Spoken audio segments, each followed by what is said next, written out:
Victor Davis Hanson has his take on what the heck just happened between Iran, US, and Israel. Let's take a look and learn a little bit from this.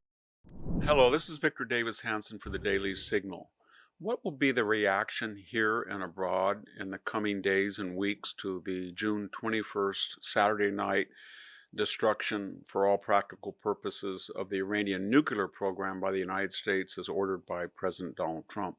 If you look at home, I don't think the left is going to have much complaint. I mean, they're going to try to say that Donald Trump should have had permission from Congress, but after all, Tim Kaine, he's the author of the new legislation chastising Trump for this, but he was the head of the DNC in 2011 when Hillary Clinton's Susan Rice, Samantha Power, and Ben Rhodes urged Barack Obama to bomb Libya, and that was a disastrous decision.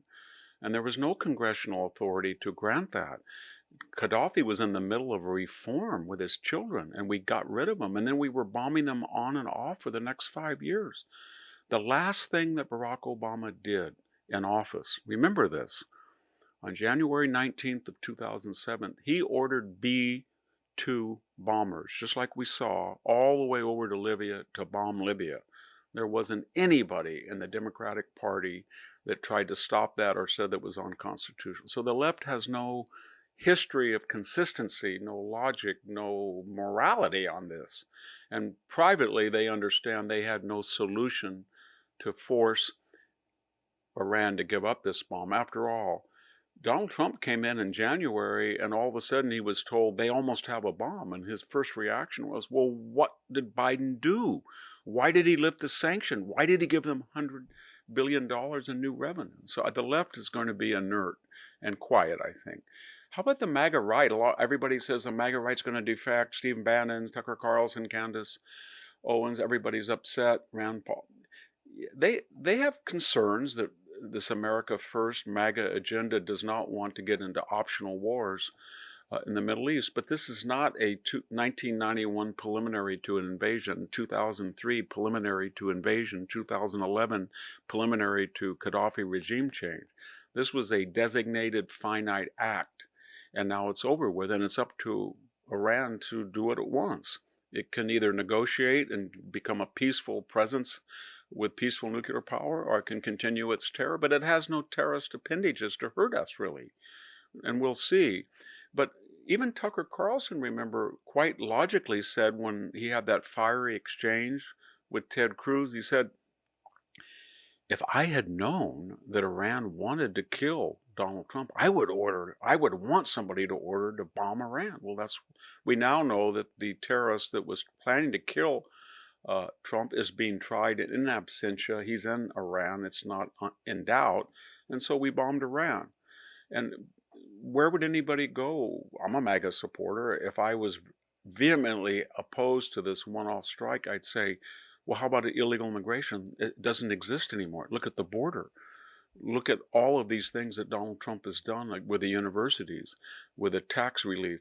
So there was so much of the MAGA agenda that his critics agree with. I don't think they're going to be very vehement. How about abroad? The Europeans were going to be very disturbed. This was not multilateral.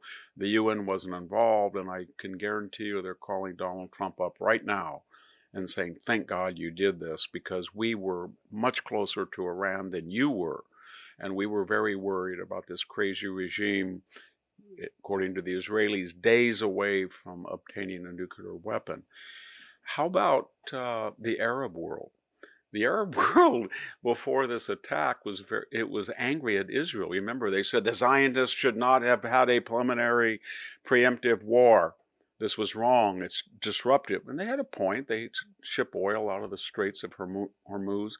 But that was the public reaction. Privately, they were telling the Israelis or the United States, if you're going to get rid of the Iranian nuclear threat and neuter that regime, please, please do it, but do it completely. Do not leave this wounded animal in our backyard, because we can't handle it. So either get rid of it or promise us that you will get rid of it. And now the reaction to this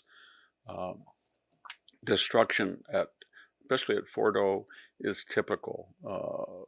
Express public regret, instability, but private relief. And then finally, what is China and Russia going to do? Well, Russia, everybody says that Putin is very angry. Medvedev has said that he might give nuclear weapons to Iran. I don't think he'll do that, because the last thing in the world you want is nuclear proliferation, because there's a lot of people in Japan and South Korea and Australia and Taiwan that want nuclear weapons, and unlike the ones in Iran, they will work, and we are doing our best to ensure them they're all under our umbrella. So that would be an empty threat and a stupid threat. But more importantly, Putin is saying privately, I'm tied down in Ukraine. I can't do anything. I've lost 1 million dead and wounded. I've been kicked out of the Middle East when I lost the pawn of Bashar al-Assad.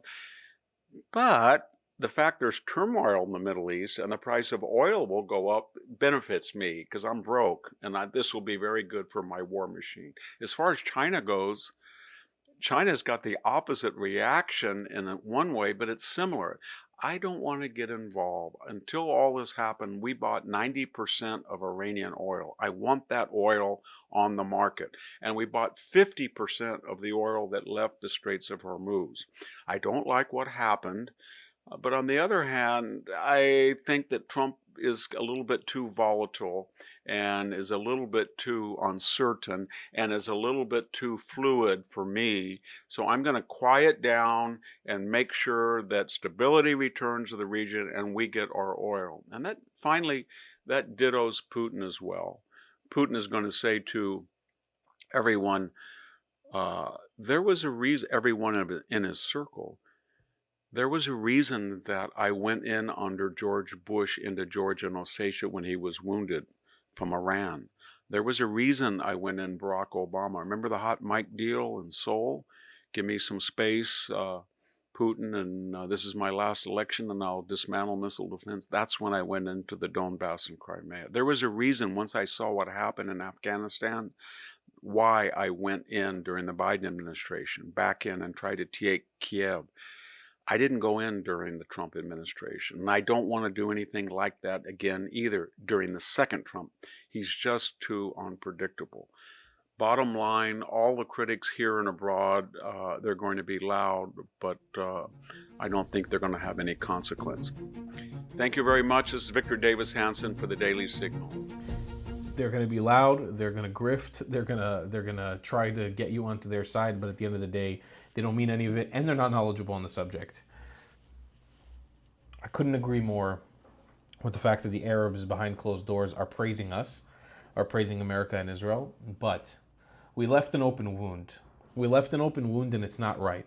I mean, from everything in my assessment at the moment, I said the other day, I'm hoping that this is some sort of 4D chess, but Reza Pahlavi has unfollowed Donald Trump and Benjamin Netanyahu on Twitter and Instagram, apparently. So it really seems like the overthrowing of the regime has been sort of tossed to the side. We're sitting in a situation now where we've kicked the can down the road again. If nothing is done about the Islamic regime of Iran, we will be right back here.